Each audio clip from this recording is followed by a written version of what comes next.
Hey everyone, welcome to this short tutorial. So I was having a really hard time and it was very bugging me a lot um, when I was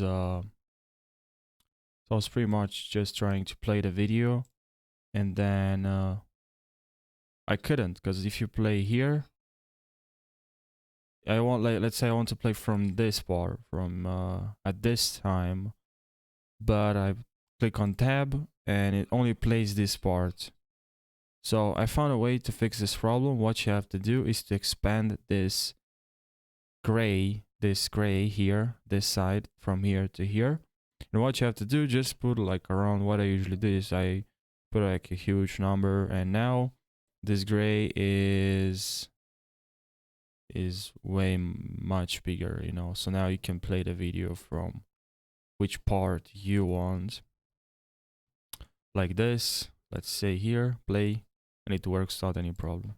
I hope this video helped you out. Don't forget to subscribe for more tutorials. Thank you.